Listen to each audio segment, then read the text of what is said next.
Setelah kita puasa 1 bulan, kita insya Allah berKTP surga lagi. Jadi kita tahu dulu Nabi Adam itu di surga.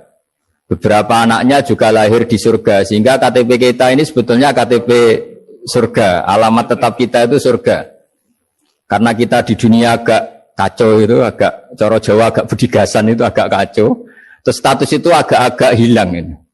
Semoga agak hilang betul. Nah, dengan Ramadan itu status itu dikembalikan. Makanya banyak ulama mengatakan al-aid minal audi. Dari kata kembali, kita yang dulu penduduk surga, insya Allah barokahnya Ramadan yang diterima, itu menjadi status penduduk surga lagi. Disebut minal aidin. Kita kembali lagi ke fitrah, kembali lagi ke status kehambaan yang benar. Sehingga kita layak menjadi ahli surga. Saya mulai dari status kehambaan. Memang untuk menjadi ahli surga itu kita tidak boleh menandingi Tuhan, menandingi kekuasaan Allah.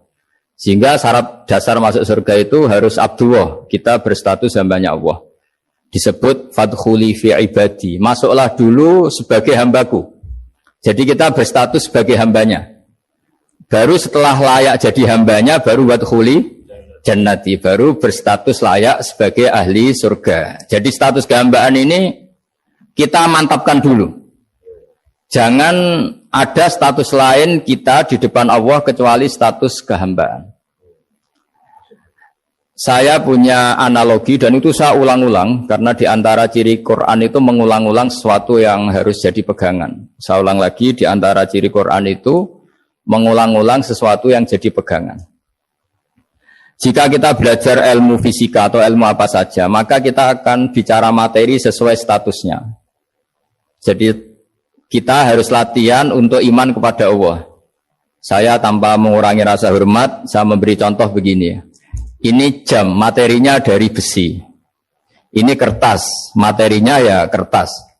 Tentu secara fisik, orang akan bilang jam ini lebih kuat timbang kertas. Dan itu pasti dibenarkan dari segi materi. Tapi kalau Anda beragama dan Anda tahu bahwa pengendali alam raya ini Allah Ta'ala, maka kamu akan bilang, terserah Gus Bahak. Bisa saja jam ini saya punya niat saya hancurkan, kertas yang lemah ini saya simpan.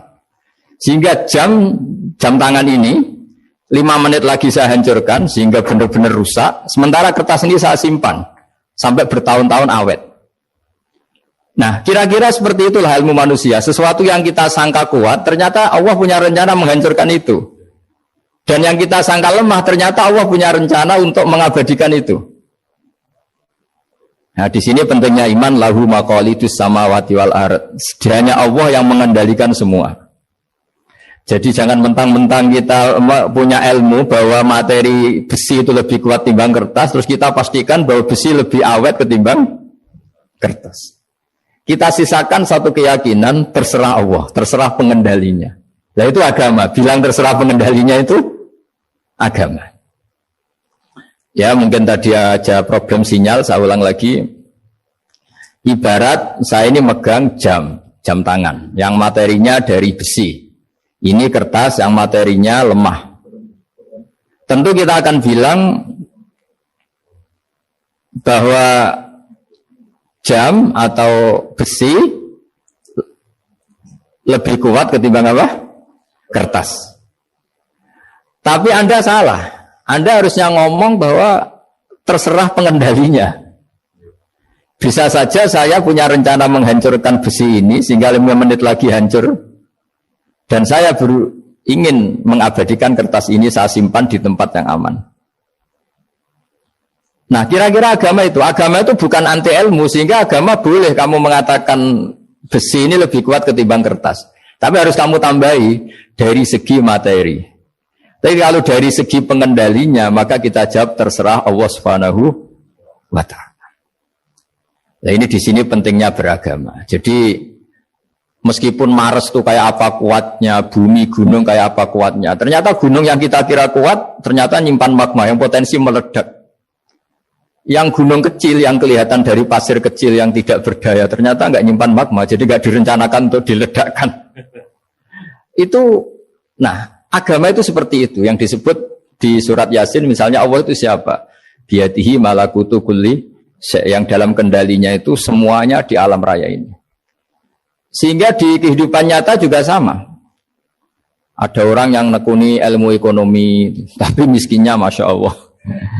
Ada yang gobloknya Masya Allah, tapi kaya. Ada kiai yang punya doa banyak, hidupnya biasa. Yang nggak punya doa, kaya.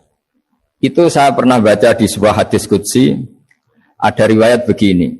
Nabi Musa ketemu Allah ditanya. Limadza kata Allah. Kenapa saya memberi rezeki orang yang bodoh? Ahmak itu orang yang bodoh sekali. Kadang tak ciptakan dia jadi orang kaya. Dan yang pintar ekonomi kadang tak ciptakan jadi orang miskin. Si Nabi ini tanya. Kenapa ya Allah? Supaya dia tahu yang mengendalikan rezeki itu saya, bukan ilmunya dia katanya.